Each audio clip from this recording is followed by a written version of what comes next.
Hello and welcome to Veterans of the Valley. I'm Tom Turbyville. Many, including those who fought in it, call the Korean War the Forgotten War. It was certainly not forgotten by the some 1,900 Aggies who served there, certainly not by the families of the 63 Aggies who died there. Second Lieutenant Bob Middleton took the fast track from his graduation from A&M in 1951 to the front lines at Heartbreak Ridge. That's where they did battle, mostly in the pitch dark of night, often in the snow. Bob Middleton left Korea with many memories of survival and with the Army's Silver Star Medal. Today, retired in College Station with his wife, Bobby Joyce, Bob Middleton is rightly proud to have served his country in combat. Bob Middleton, thank you for joining us. It is a pleasure to have really my first Korean War veteran on Veterans of the Valley. It's called the Forgotten War, but you look at it as, while World War II may have been the greatest generation, you said that you were their younger brothers. Why do you think it's called the Forgotten War? Why do you think that? Because of its timing in history? Well, I think it fell in between World War II and Vietnam. Right. And when we finished, we just went back home and went about our business. Right. And nobody seemed to have missed us. In fact, one person told me when I was back after being gone 2 years in the Army, and he wanted to know where I'd been. He hadn't seen me in 2 or 3 weeks. And I can't say why they've forgotten it, but it is forgotten. Most of the younger generation don't even know what you're talking about, and the older ones will remember, oh yeah, I remember that happened back somewhere. Right. Yeah, you remember it was in there between World War II and Vietnam. Let's go back early on. You graduated from A&M in 1951, but you grew up, you hopped around the Brazos Valley. You grew up in Tomball, born in Iola, spent some time in Navasota and Hearn, so you've been all around the Brazos Valley in your youth, right? Yes, besides going to Texas A&M. As you say, I was born in Iola, Texas, which is just 25 miles from here, and right. on an old farm of my grandfather. And I started the first grade in Navasota and went 3 years in Hearn, and went from there to Tomball and graduated from Tomball High School, and eventually from Texas A&M. Indeed, as we said, it was a fast track from Texas A&M to the front lines in Korea. You were class of 1951. Yes. Right in there, classes from 49 to 51, 52, those were the folks that pretty much went straight from A&M to Korea, because that's when that war was being fought. That's right. I would say the class of 50 took the brunt of it, because they got out just as, you know, it happened in June of 1950, and they were picked up and sent over right then, and most of them were involved in the charge from Pusan back up to the Yalu River and back, and some of them were involved in the Chosin Reservoir, which was probably the worst battle that ever happened in Korea. Now, you did get some training. You went 16 weeks to Fort Benning. Talk a little bit about your training and then what led you over to Korea. Well, when I first got my orders, I was ordered directly to Fort Benning, Georgia, for a 16-week Associate Army Officer School. And there we learned how to be officers. We were already officers, but they had to teach us how to be. And it was a good school. We went through all the basics that you do with training of troops. We were down doing the nitty-gritty, doing the rifle work and everything else.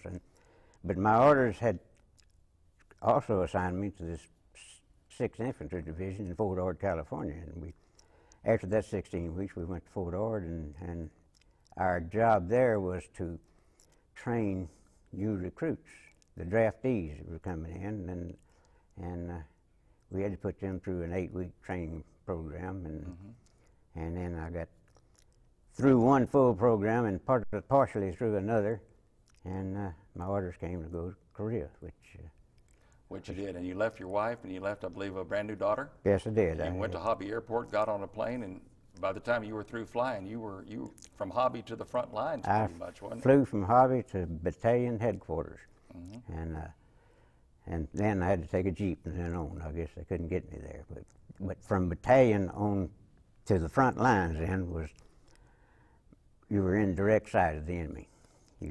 Once you went around a little finger behind the mountain, you went right up what was called the Mung Dung Knee Valley. Right. And they could see you for forever. I mean, it was just like on a clear night you can see forever. I think somebody said wrote a song or wrote a book about that or something. Indeed. So you were in the big show quickly, and you were a platoon leader. Yes. 55 men in your platoon. Were you a little surprised when you got there that they made you a platoon leader? Well, not really. Yeah. That was my military occupation specialty, 1542 infantry unit commander, so that's what you expect. Indeed, indeed. Your platoon was called the International Platoon. Not a whole lot of them spoke English, right? That's right. I was in the 40th Infantry Division, which was the California National Guard. When they went over there, well, I think they pulled a little political pressure, but they couldn't pull the unit off, so they just started pulling individuals. And when they replaced them, they didn't replace them with enough troops, and so they had to borrow troops from somewhere else. And we had a lot of Katusas, Korean attached to the United States Army. Mm-hmm. And they, of course, they were the top of the ROC Army. These were South Korean they soldiers. They were South Koreans out of the ROC Army. And of course, they couldn't speak English, but they assigned anyone that had Katusas assigned to them. They assigned an interpreter. And I had a kid named Pock, who was 16 years old, and he, what they did, picked out kids that could speak, the young kids that could speak English, and they stayed there right on the front lines with the people and interpreted for them. Mm-hmm. And he was also, his official duty was a houseboy, which I think was confusing because he should have been an interpreter. Right. But he was my houseboy. But I always had somebody that could speak Korean. And at one time he was replaced by a 13-year-old who could speak better English than I could. I'll be darned. And by the time, when I get up to 17 years old, they put them in the ROC Army and send you another one. So that was sort of a military training for them. Right. I want to talk a little bit about the makeup of your platoon. There's a gentleman whose name we have not mentioned yet by the name of Shockey. Well, and Ken was your tank platoon commander, but you knew him long before you met up with him in Korea. Talk about that. Well, that's right. Ken was an Aggie. He was a classmate of mine, and he was the commander of B Company, and I was in E Company, infantry. Mm-hmm. And when I went to Fort Benning, well, he was about 2 weeks ahead, 2 or 4 weeks ahead of me, I don't know, but he was there, and I saw him quite often, and we visited back and forth. When I went to Fort Ord, I was assigned to the 20th Infantry Regiment to Company C, and I got there, and sure enough, Ken Shockey he was one of the platoon leaders in Company C. Mm-hmm. of the 20th, and I lived right across from him in the Ord Village, and so we went through that, and he took off to Korea a few weeks before I did, and then I followed him to Korea. And when I got to my company commander, my company command post, well, one of the things he told me was to be sure as soon as I could get over and introduce myself to the tank platoon leader, because he had 5 tanks attached to my platoon, and I needed to work closely with him. And the next morning I got up and went over to the tank platoon command post, which was about 15 yards from mine, and sure enough, there was Ken Shockey sitting in there. He was the tank commander. What did he say to you? And he said something to the effect that, "Where have you been? I've been waiting for you." From Texas A&M to Korea, and there you all, and you meet up. We're going to talk a little bit specifically about Heartbreak Ridge, and I want to read something that you wrote a couple of years ago when you talked about your service, and you were describing the ridge. It says, "Down the ridge, and about a third of the way across the valley, ran a swift-flowing, shallow river. The bank on the east side, from where we were coming, was straight up and about 15 feet high, and could only be traversed by rope ladder, which was lowered by the soldier on duty at the station at the time." And then you go on to write about the password and the countersign, and you wrote about something very interesting on a particular date, April the 21st, about that password and the countersign. You remember what you wrote? Oh yes, the password was given to us every morning. It came down from Seoul, It changed every division. morning. It changed every morning, and you had a password and a countersign, kind of like an ID and the password you have on your computer now. But you had the guard gave you the password, and you gave him the countersign. And on April 21st, the password was Texas, and the countersign was Aggie.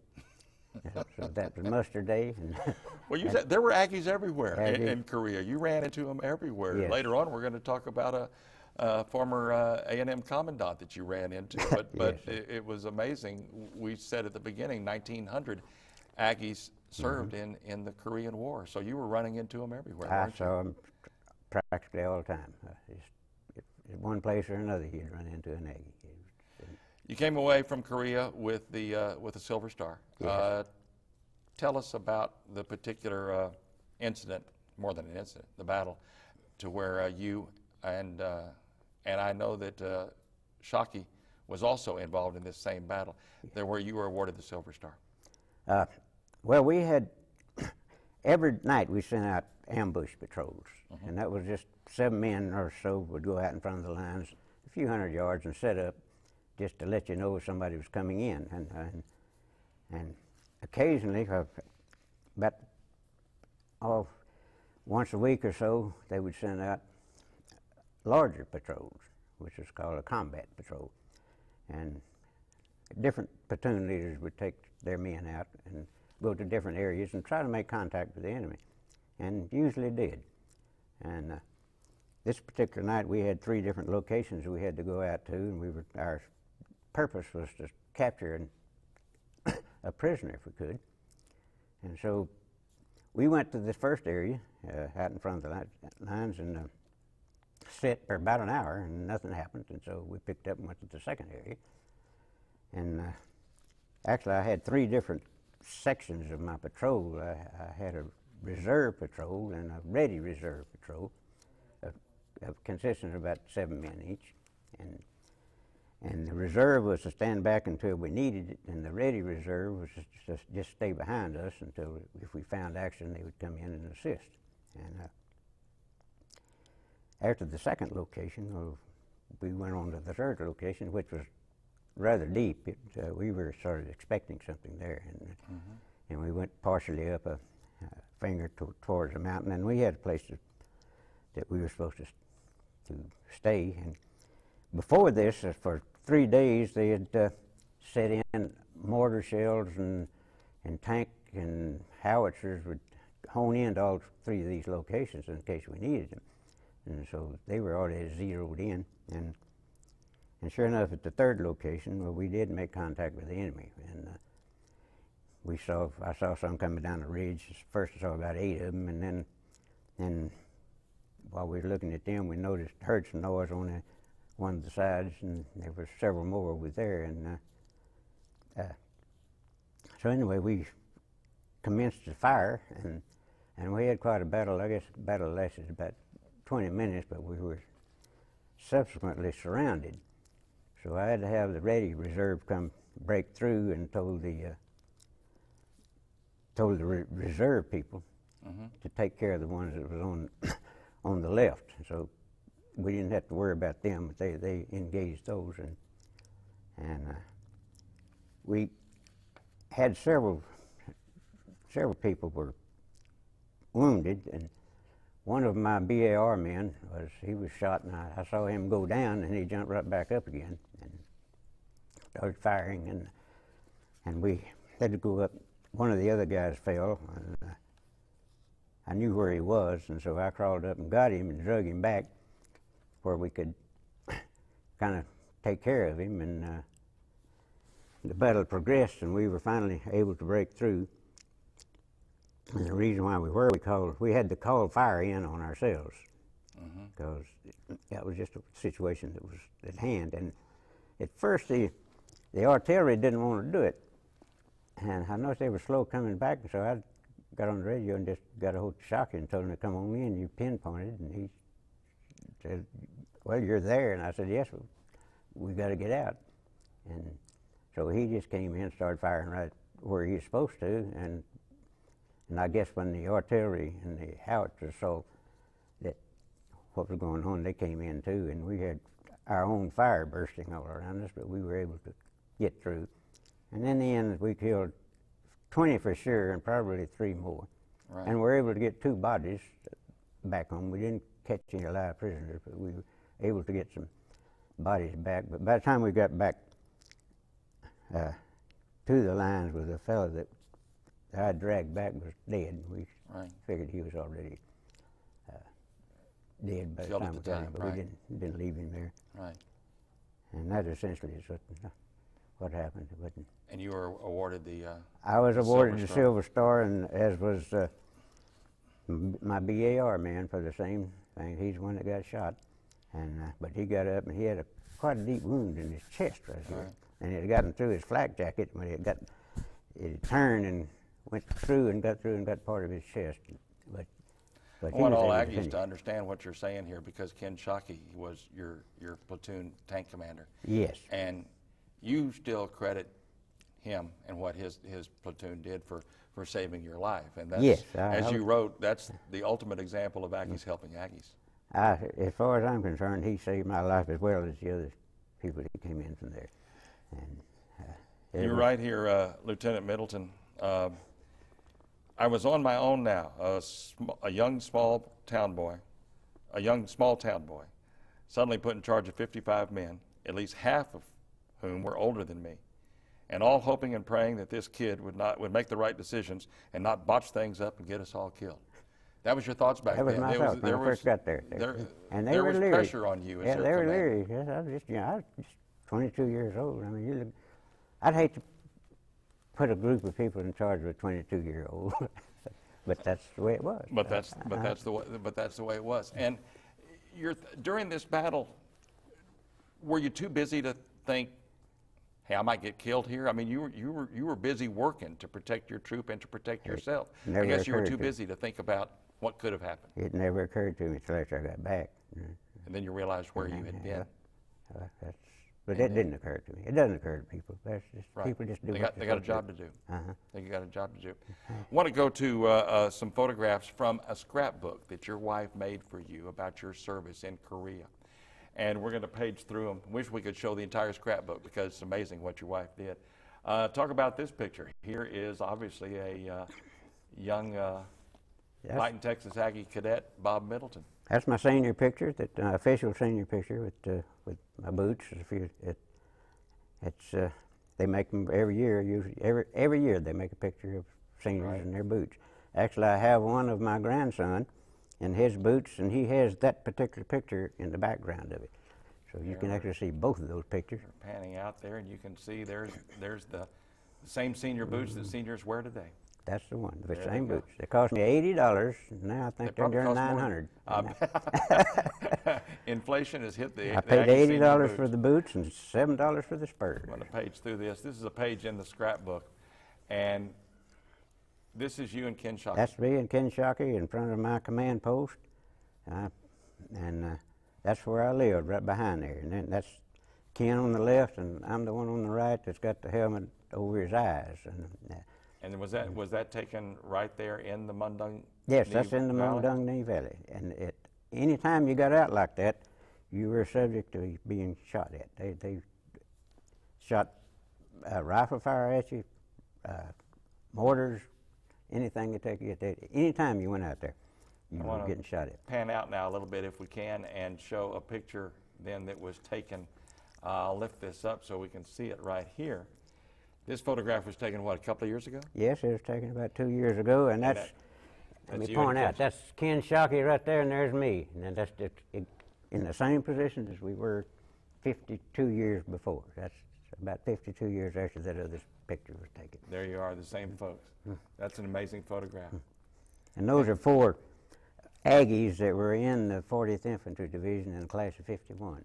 I'm going to turn the page again. This is some newspaper clippings about when you were awarded the Silver Star. Another photograph of you, newspaper clippings. What paper was this from? Was this from Houston? Oh, that top one is from the Houston Post at the time, and then some of it was from the Tomball paper, and I think one of them was from the Palacios paper. They were very proud of you. Very proud of you, indeed. Going to fast forward through the album here. Talk about this picture. This was a reunion when you lived in Bay City. Yes, I moved from Bay City about 2 years ago. We lived in Matagorda County, and the county recognized on Veterans Day all the Korean veterans, and that's all the Korean veterans in Matagorda County that we could get together. And it's some of the people that I didn't know, but we all got acquainted, and that was just something that the county did. There they are. I'm going to slip one picture right here and in front of here as we're going to go back so people can get an idea. This is a photo. Well, you tell us, what is this photograph? That is a photograph of winter at Heartbreak Ridge. And if you look, I'll point out this. This is the trenches, the first front line trenches that goes right here and across there and across. And actually this went down across the valley and back up the other side. The valley doesn't show real good in that, but the valley was right across here. And that's the way it looked in the wintertime. And when we went out on, anytime we went out on patrol, we wore white covers. They called them whites. And they were just like a sheet. Right, like a camouflage for the you snow. wore the regular uniform and put that over, and then supposedly they couldn't see you, but I have my doubts. I think you can't hide from people like that. Yeah. And especially on the moonlight night, you can just see for miles on the moonlight light. Indeed, indeed. Your next mission in Korea after Heartbreak Ridge, you were sent for a completely different kind of mission. Talk a little about it. You were sent to an island. Yes, we actually were replaced from the front line to for training purposes. And after we'd been there just a little while, they had a prison uprising in Kojido Island. And Colonel Boatner, who was the commandant at Texas A&M the entire time I was here, he spent his 4 years, and he was sent to Korea. And he was, the story goes that he was asked, they had an uprising and they caught the commandant of the prison. The American general was captured. And they couldn't hardly, they couldn't get him out.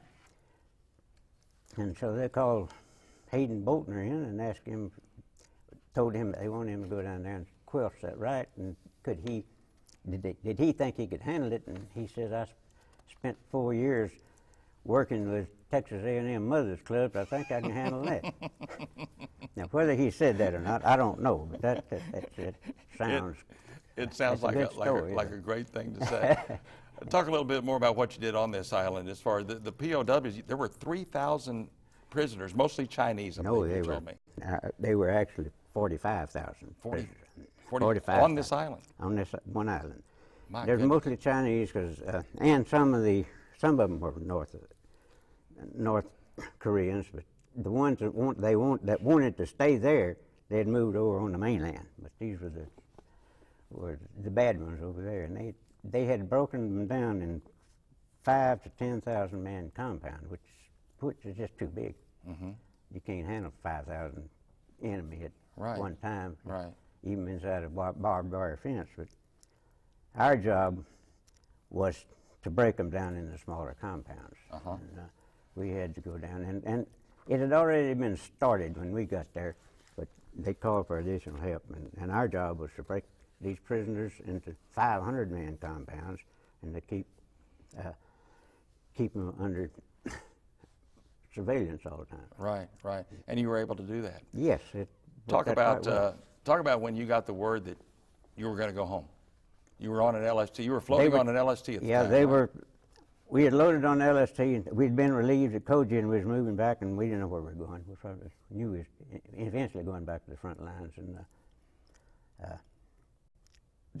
actually, the LST was pulling back, and the ramp was raised, and at about a 30-degree angle, and a Jeep pulled out in front. I was on the top deck looking down, and the lieutenant got out, and he said, "Tell Lieutenant Middleton that if he can get off the ship, he can go home. We got his orders." And it didn't take me long to get down, and I ran up that ramp and jumped in the water about knee deep, and I was able to get out, though. And as it happened, when I was put on the USS Marine Lynx to go back home, and we were about 5 days out when the war ended. Right. So actually the people that had pulled out, I guess they didn't make it back to the front lines. But right. I know you said that you had hoped that going over there you'd be on a slow boat, coming back you'd be on a fast plane, but it was just the opposite. Is that right? It happened the opposite way. You went home on a slow boat. That's sort of the way my life goes anyway, but we make it. You leave active duty. You're at Fort Sam Houston. You leave active duty. You're in the reserves until 1964. That's right. And then your career, you followed in your dad's footsteps, right? You were in the oil business as a pipeliner. Actually, building and operating pipelines. And he was with Exxon, or Hummel at the time, and he retired as a pipeliner, and I went with the originally Magnolia and became Mobil Oil Corporation for my career. Right, and you did an awful lot of traveling. You did more traveling actually in your post-military career than you did as a soldier. Yes, we built pipelines and operated them. I actually worked in Norway and Libya and Saudi Arabia and Qatar. In most of the time in the pipeline industry, except the Qatar. I was in production then. That was my last assignment. Norway was cold, but not as cold as you remember Korea being, right? That's correct. I've spent 3 years in Norway, and I never did get as cold as I got cold one night in Korea. It's cold in Korea. And it's also hot. It gets hot and humid. I'm going to give you this, Lieutenant Middleton. I want you to hold it up, sort of up there next to your shoulder, and show folks. There you go. Hold it up high. That is your That's silver a silver star they gave me. There you go. Right there, just like it's pinned on your chest. I know that that's something that you're very, very proud of. Yes, it is. But there's a lot of other people that maybe didn't get one, but they deserved it. They deserved it. It's something I'm proud of, yes. You certainly did deserve it. And thank you for your service. I wish we had more time, but thank you very much for being with us. It's my pleasure to be here, and I appreciate what you do to the veterans. Thank you, Lieutenant Bob Middleton. The Korean War probably earned its nickname, the Forgotten War, by its timing in history, sandwiched between World War II and Vietnam. But more than 33,000 Americans died in Korea, another 92,000 were wounded, and more than 7,000 taken prisoner. It's certainly part of our historical landscape that should never be forgotten, nor the brave soldiers like Robert Middleton who fought there. We salute Bob Middleton for his service and thank all veterans. And thanks to our underwriter, First National Bank. I'm Tom Turbyville. Join us next time on Veterans of the Valley.